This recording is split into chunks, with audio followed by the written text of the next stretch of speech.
So we're up to gate 5 of Chovos, halevovos, duties of the heart from Rabbeinu bacheya ibn pekuda. We're up to intention, dedication, motivation as a theme. So what's devotion of actions to God? It's the intent in all revealed and hidden acts in the service to God, of God, to do them for His name, to attain His favor only, and not to do them to win favor of other people. Through 10 matters, the yichad ha'maisa are on 10 pillars, roots of actions. Yichad ha'maisa, the oneness in the actions. To not turn to or hope to anyone else, nor have any other intent, but to do His will. 1. Believe with a complete heart in Hashem's unity. 2. Reflect on the constant favors of God on oneself. 3. Take on oneself the duty to serve God. 4. To realize the duty to place one's trust in God alone and not created beings. 5. Realize help and harm in no created being's hands. Realize that our help and our harm is in no created being's hands, except without Hashem's permission. Like it's Hashem's hands through everyone. 6. Praise and scorn from people is equal for Him. In other words, it doesn't matter to me whether you praise me or scorn me. I'm going to do the right thing regardless. 7. Abandon trying to embellish oneself to others. 8. Turn the heart away from worldly interests when occupied with matters of the next world. 9. To fear God and feel embarrassed from Him. 10. When the yetzer stirs, we say the evil inclination, the will, the willfulness, rather than the willingness. Or like, my way, not the right way.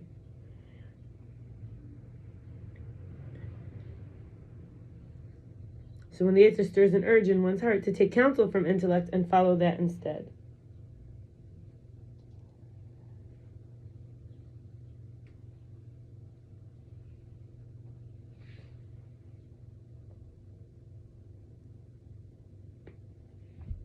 So we have to remember, duties of the heart are hidden, contrasted with the physical limbs, the deeds that they do, which are obvious.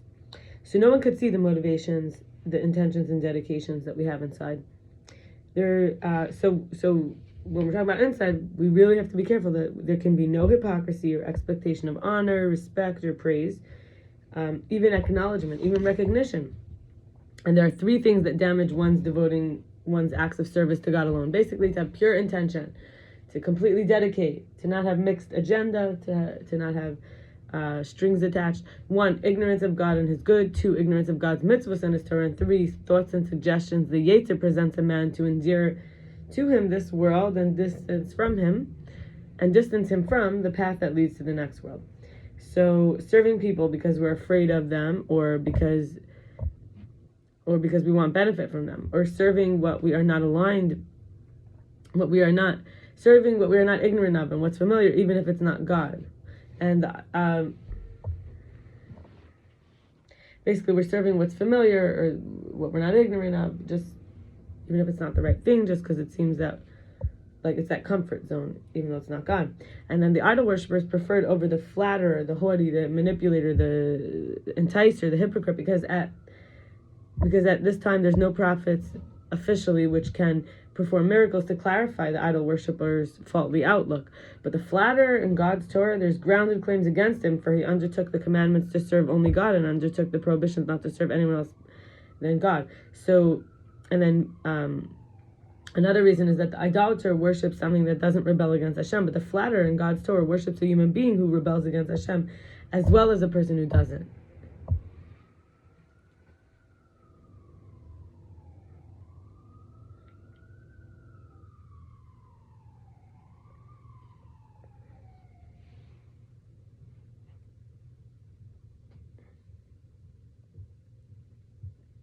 Another reason, the idolater worships one thing alone, whereas for the flatterer, there's no limit to those he worships. In other words, he'll flatter this one, he'll flatter that one, whoever's in his mood. Another reason is the idolater's status is visible for all to see, and people guard themselves from him due to the public knowledge of his denial of God's existence. But the flatterer's denial is invisible, and people trust in him, and he can therefore more likely damage them. He's called a disease in the world.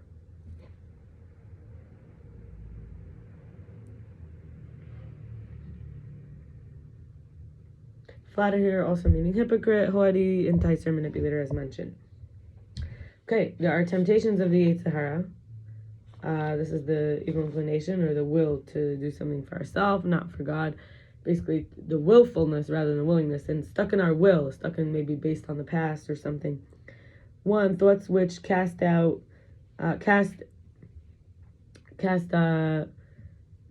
on truth and confuse faith, so that our acts are not properly done to God. And two, the temptations is that it argues and proves that our effort and alacrity, or our zeal and exertion in serving Hashem, is not obligatory, not meritorious. It advises us to work for this world instead and the inhabitants of this world. The qualities of the Yetzer Hara is, and this is meant to be very serious, it's always awake. So basically, this is the will for self, the self-centeredness or the selfishness, the will to get instant gratification or pleasure, the will that could make us feel possessive or jealous or from scarcity, right?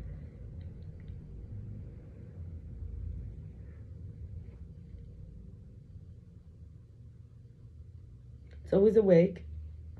It doesn't need permission to approach. It makes the clear unclear. It can guide physical and spiritual senses. It is interwoven with the soul's forces and with the spirit's order. It rules over the soul's secrets and the hidings of the breast.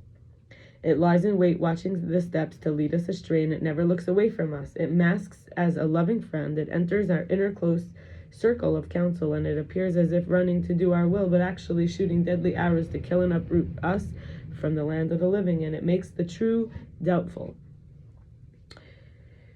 It confuses the mind with falseness, and it has error arguments. It uproots us from this world and the next, no matter is too small or slight for it to use to defeat us.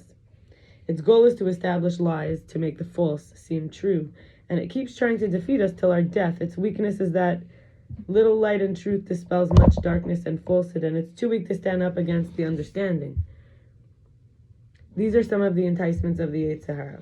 These are, if you're thinking of this is the temptations to look out for. That there's no life after death. In other words, the soul cannot exist after death of the body. So live for today.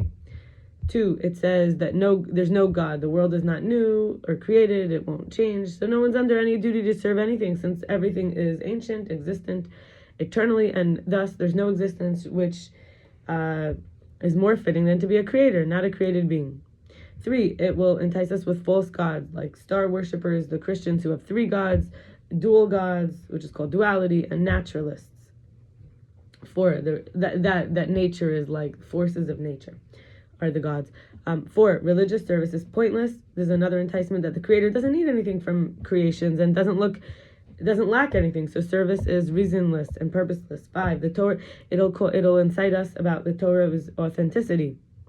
It'll cast doubt on the prophecy and prophets and matters, and the Torah and its principles of its authenticity and necessity. And 6, the oral Torah, it'll tell us that we'll get a temptation maybe or enticement that the oral Torah is not essential. It casts doubt on the tradition and says that while both reason and the written Torah obligates, what the sages said is not essential, and its acceptance is not obligation. This includes trusting the sages, the system of priests and judges, the interpretations of priests and judges that are contemporary and ruled. That's something I struggle with. Number 7, that the Yetzer Hara will say that there's no reward and punishment in this world. It'll claim that the world's course of events do not follow justice because the wicked prosper and righteous suffer. But this is external, obviously, and it will convince us. Anyway, this is all ways it will try to convince us. It might make it seem very real. 8, that there's no reward or punishment in the afterlife. It distorts the topic since there's little mention or apparentness in the Torah, and it is studied via the prophets and the sages.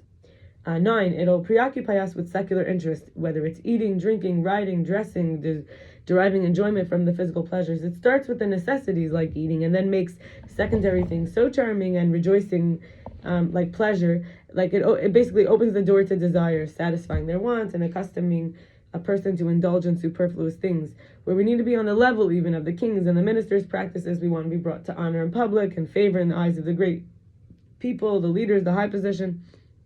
And to know that, and the Yetzer Hara will convince us that we have to know language, prose, grammar, music, charming riddles, amazing parables, unusual sayings, charismatic people, cultured, conversationalism, and all that.